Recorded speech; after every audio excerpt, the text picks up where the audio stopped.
नमस्कार, जय किसान।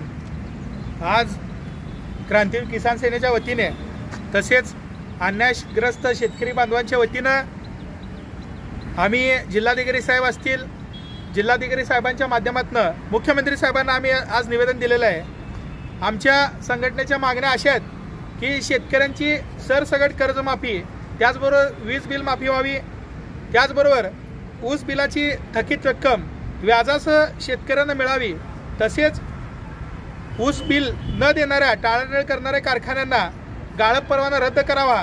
त्याचबरोबर गेल्या 30/11/2023 पासून मौजे नान्नी तालुका दक्षिण सोलापूर येथील गट नंबर 81 या गटामध्ये शरणबसप्पा वाले हे बेकायदेशीररित्या खोट्या सह्यांचा वापर करून बनावट सह्या असतील किंवा बनावट कागदपत्र असतील, परवाने असतील यांचा वापर करून त्या ठिकाणी खडी क्रशर उभारलेला आहे, ते कायमस्वरूपी बंद व्हावं।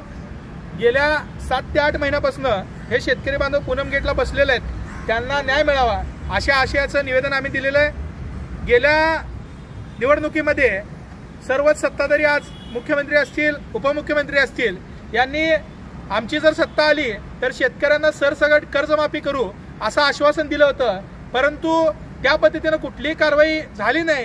त्याचबरोबर गेल्या 8-10 महिन्यापूर्वी शेतकरी बांधव काबाड कष्ट करून इथलं सिद्धेश्वर कारखाना असेल, जकराया असेल, सिद्धनाथ असेल, लोकमंगल असेल, त्याचबरोबर जय हिंद असेल, अशा सोलापूर जिल्ह्यातील सर्वच कारखान्यांना ऊस घालून गाळपासाठी त्यांना देऊन कच्चा माल पुरवून या ठिकाणी त्या शेतकऱ्यांना 8 महिने झालं हे साखर कारखानदार, मस्तवाल साखर कारखानदार या ठिकाणी वारंवार त्यांना बिल देण्यास टाळाटाळ करत आहे।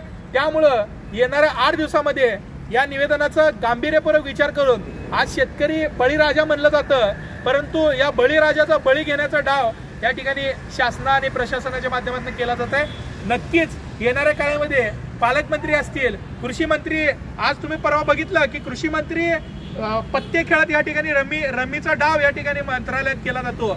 अशा प्रकारचे डाव या ठिकाणी शेतकऱ्यांच्या विरोधात जाणारे जेवढे काही सरकारचे अटी नियम असतील किंवा जी काही अडचणी असतील त्यांच्या विरोधामध्ये येणाऱ्या काळामध्ये क्रांतीवीर किसान सेनेच्या वतीनं, शेतकऱ्यांच्या वतीनं तीव्र स्वरूपात आंदोलन केलं जाईल आणि येणाऱ्या काळामध्ये आम्ही या संदर्भात पालकमंत्री जयकुमार गोरे यांची शेतकऱ्यांच्या वतीनं भेट घेऊ आणि नक्कीच लवकरात लवकर या मागणीचा विचार करावा। जय हिंद, जय महाराष्ट्र। नमस्कार, मी मौजे नांदणी येथील शेतकरी सिद्धाराम बलभीम माने।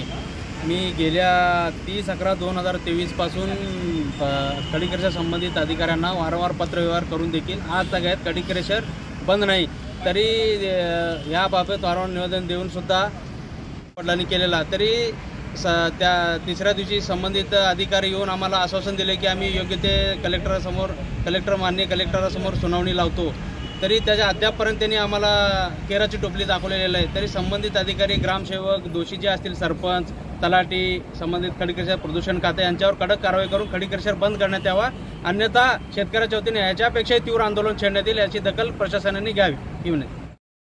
ताज्या बातम्यांसह ठळक घडामोडी पाहण्यासाठी आजच डीडी दर्पण न्यूजला लाईक करा, शेअर करा व सबस्क्राईब करायला विसरू नका।